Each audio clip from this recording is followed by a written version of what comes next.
नमस्कार, बाखबर में आपका स्वागत है। आज हम बात करेंगे मध्य प्रदेश में प्रधानमंत्री नरेंद्र मोदी के आगमन पर मोदी सर की क्लास। दरअसल प्रधानमंत्री नरेंद्र मोदी अपने तीसरे कार्यकाल में जिस किसी राज्य में जा रहा है, खासतौर से जो भाजपा शासित है, वहाँ वो अपनी सरकार के विधायकों, मंत्रियों, इनसे सीधी बातचीत करते हैं, प्रदेश के पदाधिकारियों से भी बातचीत करते हैं और उसमें वो ये सवाल जवाब करते हैं कि आखिर कैसी सरकार चाहते हैं और जो सरकार चल रही है उसमें क्या चीज़ें और बेहतर हो सकती हैं। आज इसी पर हम विस्तार से बात करेंगे कि आखिर जो मामला नरेंद्र मोदी का 2014 में शुरू हुआ था कि ना खाएंगे ना खाने देंगे, क्या ये तीसरे कार्यकाल में नरेंद्र मोदी उसी रास्ते पर जाने की तैयारी कर रहे हैं? इसी पर हम विस्तार से बात करेंगे कि नरेंद्र मोदी सर की क्लास में जो आएंगे उनके सवाल जवाब के बाद जब नरेंद्र मोदी जी मध्य प्रदेश से जाएंगे, तब सरकार और प्रशासन की जो गतिविधियां हैं, जो उनकी प्राथमिकताएं हैं, क्या वो बदलेंगी? अगर वो बदलती हैं तो नरेंद्र मोदी सर की क्लास को सफल माना जाएगा और अगर वो नहीं बदल पाती है तो इसका मतलब कि दिल्ली से मोदी सर फिर उन विद्यार्थियों के लिए कुछ कठोर फैसले लेंगे जो उनकी क्लास के बाद भी ठीक से काम नहीं कर पा रहे हैं। आज इसी पर विस्तार से बात करेंगे। चर्चा में जुड़ेंगे हमारे साथ स्काइप पर तीनों साथी। मैं उनके नाम बता दूं। मध्य प्रदेश के वरिष्ठ पत्रकार डॉक्टर राहुल रंजन, सामाजिक सरोकार से जुड़े नई दिल्ली से हमारे साथ जुड़ेंगे डॉक्टर नागेंद्र सिंह परमार जी और मध्य प्रदेश के राजनीतिक विश्लेषकों में शामिल डॉक्टर भूपेंद्र सुल्लेरे जी। लेकिन उसके पहले आपको बता दें कि ऐसा पहली बार हो रहा है कि मध्य प्रदेश में प्रधानमंत्री Narendra Modi global industrial summit की शुरुआत करेंगे, यानी उसका उद्घाटन करेंगे और समापन करेंगे गृह मंत्री अमित शाह जी। और इस 2 दिन के बीच में जो बैठक होगी, जो समिट होगी, उसमें मध्य प्रदेश के लिए बहुत सारे उद्योगपति आ रहे हैं। उसमें अभी तक जो खबरें हैं वो ये खबरें कि मुकेश अंबानी नहीं आ पा रहे हैं, लेकिन जो आने वाले हैं उसमें अडानी है, उसमें बिरला हैं और उसमें जिंदल के भी आने की खबर थी, लेकिन अभी खबर ये कि जिंदल जी भी जो उद्योगपति वो नहीं आ रहे हैं। तो चर्चा की शुरुआत करेंगे। हमारे साथ जुड़ गए हमारे तीनों मेहमान, डॉक्टर राहुल रंजन जी, डॉक्टर भूपेंद्र सुल्लेरे जी और दिल्ली से नागेंद्र सिंह परमार जी। आप सभी का बहुत बहुत स्वागत है। दरअसल भूपेंद्र जी, मैं राजनीतिक विशेषज्ञ के रूप में ये जानना चाहता हूँ आपसे कि जो सारा मामला है नरेंद्र मोदी जी का, नरेंद्र मोदी जी जाने जाते हैं इस बात के लिए कि वो जो टारगेट तय करते हैं, जो गोल तय करते हैं, वो उसको अचीव करते हैं। 2015 में मध्य प्रदेश के पत्रकारों को भी उनसे मुलाकात हुई थी। चर्चा के विषय में उसका ज़रूर जिक्र करूंगा कि आखिर जब वो गुजरात के मुख्यमंत्री थे तब उन्होंने गुजरात के मॉडल को किस तरह से परिष्कृत किया था। पहले आपकी राय, नरेंद्र मोदी सर की मध्य प्रदेश में जो क्लास होगी सरकार के लोगों के साथ, भाजपा संगठन लोगों के साथ, वो कितनी फलीभूत होगी? पहले आपकी राय।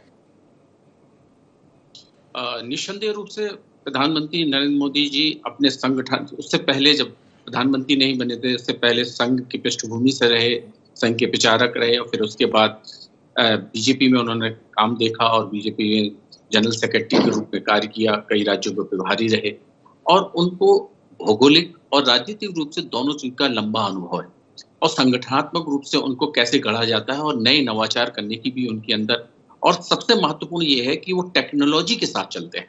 ये उनके साथ एक सबसे प्लस पॉइंट है। वो जहां भी जाते हैं बड़े बारीक रूप से उसको परीक्षण करते हैं, सुनते ज्यादा हैं और फिर समझते हैं, फिर उसके बाद विवेचन करते हैं, फिर उसके बाद निर्णय लेते हैं। तो ये उनका एक नया नवाचार का पद्धति है और जिस तरह से मैं संगठन के रूप में जानता हूँ और उसकी पद्धति जानता हूँ, तो ये लगातार नए नए ऐसे प्रयोग होते रहते हैं और ये एक सामूहिक रूप की चर्चा, 1-to-1 चर्चा करना, फिर उनसे प्रश्नोत्तरी करना, फिर अपना उद्बोधन देना, फिर उसके हिसाब से उसका फीडबैक, प्रतिपुष्टि प्राप्त करना। इससे क्या होता है, संगठन का हर व्यक्ति एक टॉप टू बॉटम और बॉटम टू टॉप तक एक संचार होता है और संचार से निश्चित रूप से ये एक नई ऊर्जा कार्यकर्ताओं में लाता है और कार्यकर्ताओं में एक नए कार्यकर्ता भी गढ़े जाते हैं और कार्यकर्ताओं में कुशलता भी आती है। साथ साथ जो कार्यकर्ता होते हैं उनमें कुशलता आती है और नए दायित्व का विभाजन भी होता है। तो ये प्रयोग निश्चित रूप से संगठन और सरकार के बीच में लगातार होने चाहिए, जिससे क्या होता है कि नई जनरेशन और पुरानी जनरेशन के बीच में एक तालमेल बैठता है और एक गैप को भरने के लिए भी सहायक होती है, क्योंकि सेकंड लाइन हमेशा तैयार होनी चाहिए संगठन के रूप से भी और जी राजनीतिक पृष्ठभूमि से। भूपेंद्र जी, इसलिए दरअसल मैं ये मध्य प्रदेश पर मोदी का फोकस इसलिए भी ज़्यादा होगा क्योंकि मध्य प्रदेश पूरे देश में कुछ उन चुनिंदा राज्यों में शामिल है जहां बीजेपी की सरकार 2003 के बाद से, अगर 15 महीने की कमलनाथ की सरकार छोड़ दी जाए, 2018 में जब बनी थी, तब कह सकते हैं कि 2023 के बाद से अभी तक बीजेपी की सरकार बनी हुई है। पहले भाजपा का नारा था चाल, चरित्र और चेहरा। अब नई भाजपा में नारा है कि हम ना खाएंगे ना खाने देंगे। तो इस विजन को भी 2014 में मोदी ने लागू किया था। मध्य प्रदेश पर फोकस का सवाल इसलिए भी उठता है कि क्या मध्य प्रदेश में न खाएंगे न खाने देंगे का मामला चल रहा है, क्योंकि ये एक तरह से मॉडल है मध्य प्रदेश भाजपा के राज्यों में। और ये भी कहा जाता है कि भाजपा मध्य प्रदेश को एक तरह से राजनीतिक प्रयोगशाला मान के चल रही है कि यहाँ की लेबोरेटरी में वो जो भी प्रयोग करेगी वो फिर पूरे देश में लागू होंगे।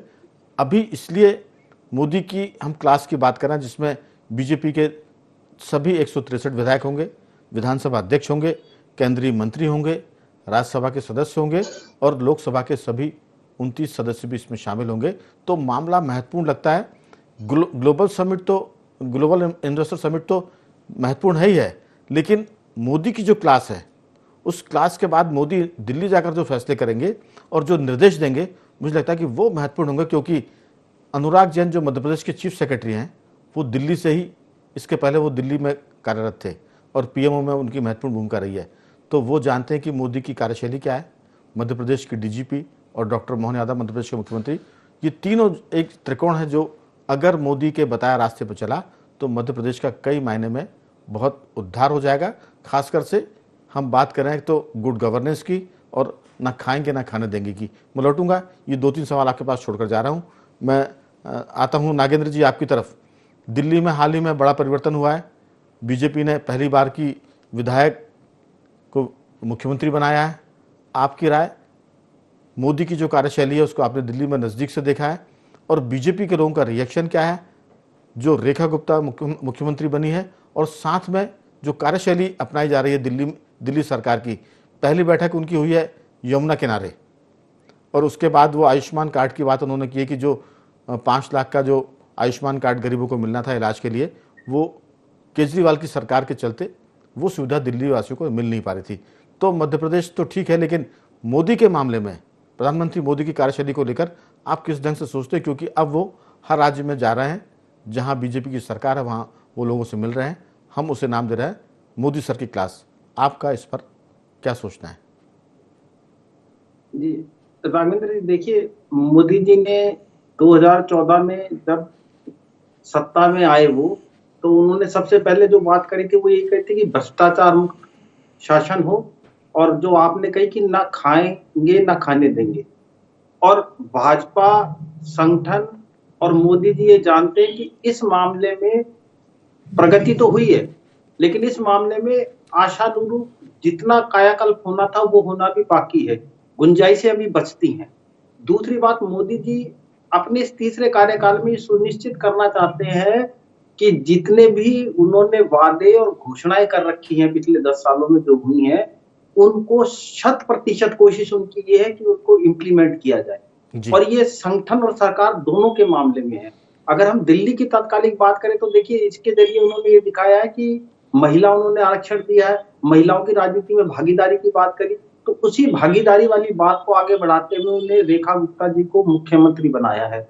और सिर्फ रेखा गुप्ता जी नहीं, आप हरियाणा में आए तो देखिए, हरियाणा में खट्टर साहब को मुख्यमंत्री बनाया गया, पहली बार के विधायक थे। उसके बाद नायब सिंह सैनी को बनाया गया। राजस्थान में देखिए, मध्य प्रदेश में देखिए, छत्तीसगढ़ में देखिए, ये इस तरह लगातार चीजें हैं जिसके जरिए भाजपा ये सुनिश्चित करना चाहती है। एक तो वो चाहती है कि जो राजनीति की अगली पीढ़ी है वो राजनीति में जो थे कार्यकर्ता, सामान्य कार्यकर्ता है, वो आके शीर्ष पदों पे बैठे, ये मैसेज देना चाहती है।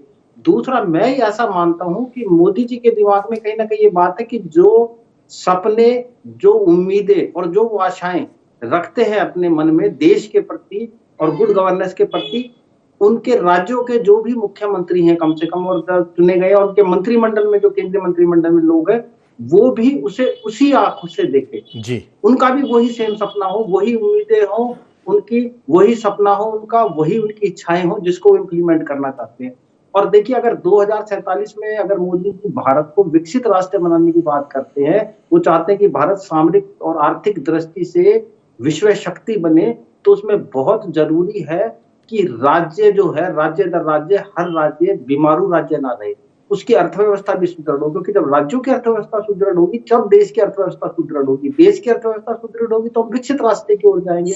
तो मोदी जी की कहीं ना कहीं इसी भावना से लेके वो आगे चल रहे हैं। इसीलिए प्रदेश दर प्रदेश वो वहाँ के विधायकों से, वहाँ के एमपीओ से, वहाँ के मंत्रियों से, मुख्यमंत्रियों से बैठ के वहाँ का स्थानीय रोड मैप तैयार कर रहे हैं, विकास की योजनाएं तैयार कर रहे हैं, इन्वेस्टमेंट को लेके जितने वो सीरीज है, उनकी सोच ये कि उनकी जो सोच और अप्रोच, उन्हीं लोगों को चुन रहे हैं जिनकी सोच और अप्रोच पॉजिटिव हो और जो भविष्य में झांकने की क्षमता रखते हो और उनके सपनों को और उनकी उम्मीदों को पूरा करने की बिल्कुल पूरी कवायद हो, जुट सके।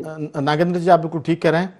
इसमें जो बात निकल कर आती है वो ये कि वो नए पहली बार के विधायकों को सीएम बना रहे हैं, चीफ मिनिस्टर बना रहे हैं। इसका मतलब कि वो कोरी स्लेट पर नई इबारत लिखना चाहते हैं।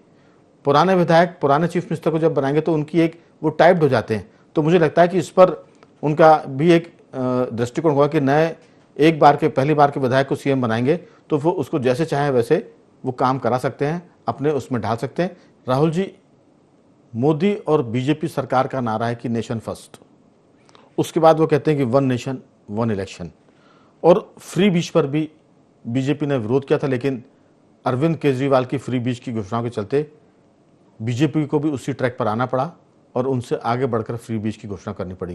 लेकिन हाल ही में जिस तरह से सुप्रीम कोर्ट में सर्वोच्च न्यायालय ने इस पर एक तरह से इंटरवीन करते हुए कहा कि ये कब तक चलेगा, तो फ्री बीच पर भी मुझे लगता है कि आगे मोदी की सरकार बातचीत कर सकती है। उसके साथ साथ नेशन फर्स्ट की हम बात करें तो जो राज्यों पर कर्ज है, जो राज्यों में करप्शन है, क्योंकि मोदी सरकार के 10 सालों में केंद्रीय सरकार में करप्शन की कोई बात बहुत बड़ी निकल कर नहीं आई। इसका मतलब कि मोदी के नेतृत्व में केंद्र सरकार में भ्रष्टाचार नियंत्रण में है। लेकिन जहाँ तक राज्यों की बात करें, खासतौर से बीजेपी शासित राज्यों की बात करें, तो वहाँ से खबरें बहुत अच्छी नहीं आ रही करप्शन को लेकर।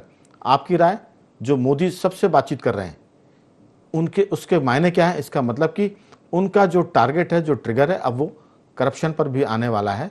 जैसे कि हम देख रहे हैं कि ईडी की जो गतिविधियां हैं, इनकम टैक्स की जो गतिविधियां हैं, इसके बाद जो लोकायुक्त के कामकाज है, वो बताते हैं कि अब सरकार का जो फोकस है वो करप्शन की तरफ बढ़ेगा। आपकी राय मोदी सर की क्लास के बारे में? देखिए राघवेंद्र जी, सबसे बड़ी बात यह है कि जो मध्य प्रदेश है पूरे देश में एक ऐसा राज्य है जहां आपको राजनीतिक स्वतंत्रता मिली, मतलब पूरा मैदान साफ है, आपको राजनीतिक पूरी तरह से स्वतंत्रता है, प्रशासनिक यहाँ पूरी तरह से स्वतंत्रता है, माहौल यहाँ पूरी तरह से स्वतंत्र है। तो आप ये जैसा आप कह रहे थे कि मध्य प्रदेश भारतीय जनता पार्टी के लिए एक प्रयोगशाला के तौर पे है, और ये ऐसी प्रयोगशाला है मध्य प्रदेश जो हर क्षेत्र में सफल रही है, चाहे आप राजनीतिक रूप से लो, सामाजिक रूप से लो, आर्थिक रूप से लो, ये हर तरफ से सफल रही है। तो मध्य प्रदेश के ऊपर नरेंद्र मोदी जी का जो फोकस है होना इसलिए लाजमी है कि यहाँ हर कुछ यदि बेहतर हुआ तो पूरे देश को संदेश दिया जा सकता है। तो मध्य प्रदेश के ऊपर इसीलिए फोकस्ड है। तो आप यहाँ के जो मोदी जी आ रहे हैं, तो मोदी जी आने के बाद एक एक विधायक से जो बातचीत करने की जो चेष्टा की जा रही है, उसकी मुख्य वजह यही है कि यहाँ जो विधायक हैं या जो मुख्यमंत्री भी हैं, पहली बार मुख्यमंत्री बने, उनके ही पसंद के हैं, विधायक भी बहुत सारे उनकी ही पसंद के मंत्रिमंडल में। तो इन लोगों के साथ में एक और खासतौर से टीम बना ली। डॉक्टर राहुल जी, खासतौर से हम मध्य प्रदेश के चीफ सेक्रेटरी की बात करें, डीजीपी की बात करें, तो ये भी एक तरह से केंद्र की पसंद के माने जा रहे हैं। कहीं सरकार में कुछ गड़बड़ी होगी तो जो उनके नुमाइंदे के तौर पर बैठे हैं प्रशासन में, वो उसको समझदारी के साथ रोक सकते हैं, नियंत्रित कर सकते हैं, या उसमें पीएम का संदेश भी जोड़ सकते हैं। जी देखिए राघवेंद्र जी, यहाँ जो प्रशासनिक है, पीएमओ से आए हैं, उनको पता है बहुत अच्छी तरीके से, मोदी जी के साथ में उनका लंबा कार्यकाल बीता है, वो पूरी एक एक चीज को वहां से समझते हैं कि किस तरीके से कार्यशैली होती है, प्रधानमंत्री किस तरीके से कार्य करते हैं, तो वो चीजें आ गई। तो वो इन चीजों को यहाँ वो कंट्रोल कर सकते हैं, उनकी मानसिकता को समझते हैं। जी दूसरा हुआ मुख्यमंत्री, तो मुख्यमंत्री को भी आप देखिए वो उनके ही पसंद के, उनके ही दिशा निर्देशों पे काम करना है। तो आप ये कहिए पूरी तरह से नरेंद्र मोदी जी चाह रहे हैं कि मध्य प्रदेश से जो संदेश निकले वो संदेश पूरे देश में जाए। मध्य प्रदेश हालांकि बीमारू राज्य की श्रेणी से बाहर निकलने की बात की जाती है, लेकिन मध्य प्रदेश अभी बीमारू राज्य की श्रेणी से बाहर कागजों में हो गया हो, लेकिन यथार्थ में नहीं है। और प्रधानमंत्री भी इसको समझते हैं कि कहने में और करने में अंतर है। इसीलिए फोकस है यहाँ कि मध्य प्रदेश में यदि जो ग्लोबल इन्वेस्टर मीट हो रही है वो एक बहाना कह दें आप इसको, या मोदी जी का आना है, ऐसे तो किसी विधायक से या 1 to 1 बातचीत हो नहीं सकती। तो जी एक बहाने के तौर पे उनसे विधायकों से बातचीत हो जाएगी, उनकी मानसिकता को समझ लिया जाएगा। और सच कहे तो मोदी जी जो अपना मिशन है उस मिशन को भली भांति विधायकों को, मंत्रियों को, मुख्यमंत्री को और यहाँ के प्रशासनिक अमले को समझा देंगे कि मैं ये चाहता हूँ बिल्कुल। और ऐसा ही होना चाहिए मध्य प्रदेश में। एक बात और है, क्योंकि इससे आवाज जी जो उठेगी जी वो बाहर तक जाएगी। राहुल जी, एक बात जी। और है, एक चीज़ और लगती है कि अब मध्य प्रदेश भाजपा की उस लैब में तो शामिल है जो जिसको हम प्रयोगशाला कहते हैं, लेकिन बहुत जल्दी हम देखेंगे कि दिल्ली सरकार भी, दिल्ली राज्य की जो सरकार है वो भी भाजपा की और ख़ासतौर से मोदी जी की प्रयोगशाला में शामिल हो जाएगी। क्योंकि दिल्ली में जो कुछ पिछले 10 सालों में आम आदमी पार्टी की सरकार ने किया था, अगर वो बदलते हैं पूरे सीन को तो फिर दिल्ली का भी मैसेज पूरे देश में जाएगा, मध्य प्रदेश का तो जाएगा। मैंने चर्चा की शुरुआत में कहा था कि मध्य प्रदेश के पत्रकारों की मुलाकात जब मोदी जी का पहला कार्यकाल था, 2015 की बात है, लोकसभा अध्यक्ष थी मध्य प्रदेश की सुमित्रा महाजन, और मध्य प्रदेश के पत्रकारों को उन्होंने दिल्ली में बुलाया था।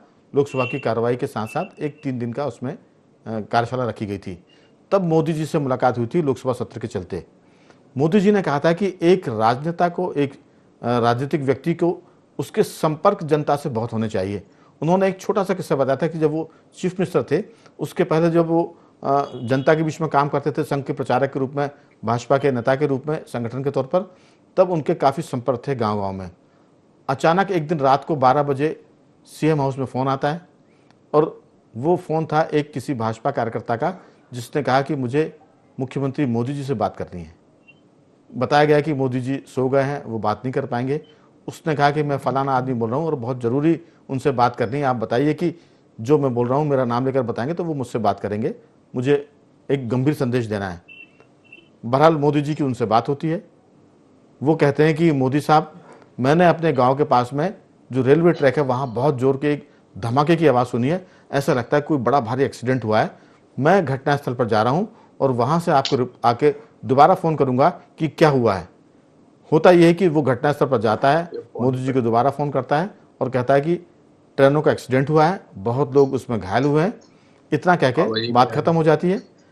मोदी जी कहते हैं कि मैं तुरंत अपने चीफ सेक्रेटरी को रात को जगाता हूँ, डीजीपी को जगाता हूँ और कहता हूँ कि फला जिले के इस गांव में एक ट्रेन एक्सीडेंट हुआ है, आप जाके राहत कार्य शुरू करिए और देखिए क्या स्थिति है।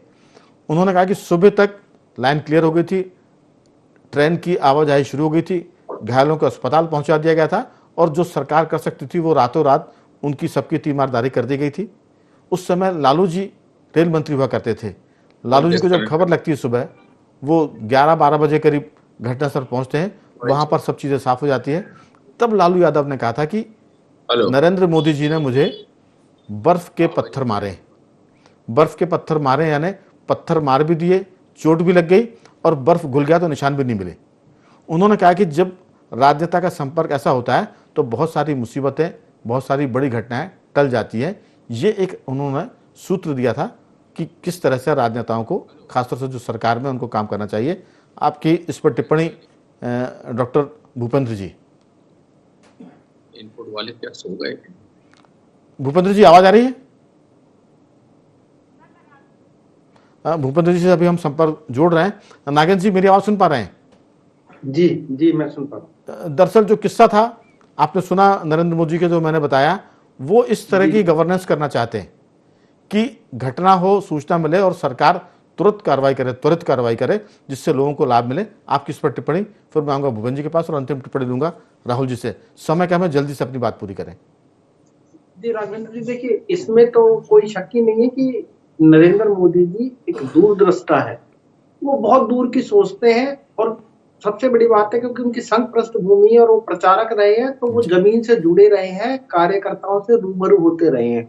और जैसा कि मैंने अपने पूरे पूर्व वक्तव्य में बताया आपको, क्योंकि अब भारतीय राजनीति में विपक्ष उतना सबल नहीं रहा है और विपक्ष को जनता करीब करीब चुनाव दर चुनाव नकारती ही रही है। तो ये भाजपा के लिए और नरेंद्र मोदी जी के लिए माकूल वक्त है कि जो उनकी उम्मीदें हैं, जो उनके सपने हैं, जो उनकी सोच है, उसे पूरी तरह इम्प्लीमेंट किया जाए। और 10 सालों में उन्होंने बहुत सारे ऐसे कार्य किए हैं जो असंभव लगते थे और वो संभव हुए हैं। और भारत ने कहीं कहीं विश्व मंच पे अपना स्थान बनाया है और देश दुनिया की उम्मीदें अब भारत से बहुत ज्यादा है। मोदी जी इसीलिए प्रदेश दर प्रदेश ये चाहते हैं कि जो उनकी सोच है वैसे ही कम से कम उनकी जो राज्य सरकारें हैं और वहां के जो नेता है वो भी उसे उसी तरह इंप्लीमेंट करें। भूपेंद्र जी, मेरी आवाज सुन पा रहे हैं? भूपेंद्र जी, आपको मेरी आवाज आ रही है? हाँ जी, आ रही है। हाँ, दरअसल मैंने एक किस्सा सुनाया था कि वो किस तरह से चाहते हैं कि जनता का संपर्क, जनता से राजनेताओं का संपर्क हो। वो ये भी कहते थे कि कोई भी काम समय सीमा के भीतर होना चाहिए ताकि उसकी लागत ज़्यादा ना बढ़े और वो लोगों को लाभकारी हो। तो कहते थे कि काम समय सीमा के भीतर हो, प्रोडक्शन की बात करते थे और पैकेजिंग की बात करते थे। आपकी राय इस पूरे मामले में? बहुत छोटी सी समय की कमी है। जी, निश्चित रूप से ये भ्रष्टाचार की एक बड़ी समस्या है। और दूसरी बात, ये जो आपने पहले कहा कि मध्य प्रदेश एक महत्वपूर्ण बीजेपी की जब स्थापना नहीं हुई थी, जनसंघ था, उस समय से है और यहाँ से ही हिंदी बेल्ट का प्रभाव पड़ा था। तो ये एक निश्चित रूप से संगठन को सोचना पड़ेगा कि स्लोगन राजनीति में सत्ता प्राप्त करने के लिए तो बनाए जाते हैं। जिस तरह से भारतीय जनता पार्टी हर चुनाव में एक नया स्लोगन लाती है और उसकी तार्थकता और सार्थकता को सिद्ध करके उसको मतदाता में परिवर्तित तो करती है, लेकिन जो मूलभूत समस्याएं हैं जो कि एक व्यक्ति के अंदर, जो कि एक राष्ट्र को अगर मूल रूप से बनाना है तो संबद्ध राज्यों की कल्पना जब तक नहीं होगी तो जब तक राष्ट्र कैसे होगा। और जब प्रधानमंत्री का विजन भी है कि 2047 और 2036 में उनको ओलंपिक भी कराना है, तो इसके लिए एक संबद्ध राष्ट्रीय कल्पना जब ही हो पाएगी जब यहाँ पे एक स्वच्छ प्रशासन होगा, पारदर्शी रूप से तंत्र होगा। और यह कल्पना एक दृढ़ निश्चित रूप में उनने तो लिया है, लेकिन उनके साथ एक टीम वर्क काम करें। जी, 2047 में भारत को विकसित देश भी बनाना है। जो मैंने कहा कि वो कहते हैं कि राजनेताओं का संपर्क हो जनता से। इसके बाद वो कहते हैं कि कोई भी काम समय सीमा के भीतर हो, यानी क्वालिटी, प्रोडक्शन और पैकेजिंग, इस पर उनका बड़ा जोर है। और पूरी दुनिया में अगर प्रतिस्पर्धा में आपको आगे निकलना है तो आपको उत्पादन, उसके साथ साथ आपके समय सीमा के भीतर काम करने की क्षमता और उसके साथ एक शानदार पैकेजिंग। रंजन जी, पूरा कमर्शियल मामला है, राजनीति अपनी जगह है, लेकिन जब सरकार चलाते हैं तो सरकार चलाने में करप्शन जीरो की बात हो रही है, जीरो टॉलरेंस की बात हो रही है। और मोदी जी अपने तीसरे कार्यकाल में मुझे लगता है कि तीनों सपनों को पूरा करना चाहते हैं। जनता के साथ उनका संपर्क हो, करप्शन के मामले में जीरो टॉलरेंस हो और पैकेजिंग, प्रोडक्शन और उसके साथ मार्केटिंग, ये चीजें। आपकी छोटी सी टिप्पणी। राघवेंद्र जी की जानकारी जो दिल्ली के जो राजनीतिक मित्र है उनसे जो मिली है वो मोदी जी के मिशन मध्य प्रदेश आने का जो मिशन है और जिस तरीके से उनको बातचीत वगैरह करना है, उससे एक संदेश वहां से ये मिला कि मोदी जी चाहते हैं कि मध्य प्रदेश का जिस तरीके का एटमॉस्फेयर है, दिल्ली में सरकार भारतीय जनता पार्टी की बन गई है, तो कुछ कैबिनेट, केंद्रीय मंत्रिमंडलों की कैबिनेट की बैठकें मध्य प्रदेश में भी संपादित हों, जिससे कि मध्य प्रदेश में कुछ देखा जा सके, मध्य प्रदेश का विकास किया जा सके। तो सेकंड, दिल्ली के बाद में मध्य प्रदेश में भोपाल को और खासतौर से मध्य प्रदेश के कुछ इलाकों को या कुछ क्षेत्रों को फोकस किया जा रहा है। कुछ बैठकें यहाँ मध्य प्रदेश में हो तो यहाँ का सुशासन, प्रशासन, यहाँ की तमाम व्यवस्थाएं भी सुचारू हो पाए और ये व्यवस्थित हो पाए। तो कह सकते हैं मुझे लगता है कि कुछ ये मिशन का भी एक हिस्सा ये है, यहाँ भांप लिया जाए कि क्या दिल्ली के बाद में मध्य प्रदेश में भोपाल को भी क्या कैबिनेट की बैठकों के लिए स्थान मिल सकता है या सुरक्षित है। बिल्कुल डॉक्टर राहुल, काम हो रहा है। डॉक्टर राहुल, इसका मतलब कि मोदी सर का फोकस है कि वो अपने विद्यार्थियों पर नजर रखें, उनकी क्लास में भी जाएं और उनसे सवाल जवाब भी करें। ये सब चीजें हमें लगता है कि आने वाले दिनों में हम सबको देखने को मिलेगी। अभी तो मोदी सर की क्लास का इंतजार है, उसके बाद फिर हम चर्चा करेंगे नतीजों पर। तीनों मेहमानों का मैं धन्यवाद करूंगा। डॉक्टर राहुल, आपका बहुत साधुवाद। नागेंद्र जी, आपका बहुत धन्यवाद। और डॉक्टर भूपेंद्र, आपका भी बहुत बहुत धन्यवाद कि आपने इस चर्चा में हिस्सा लिया। तो बखबर में आज सिर्फ इतना ही। बने रहिए हमारे साथ और देखते रहिए IND24।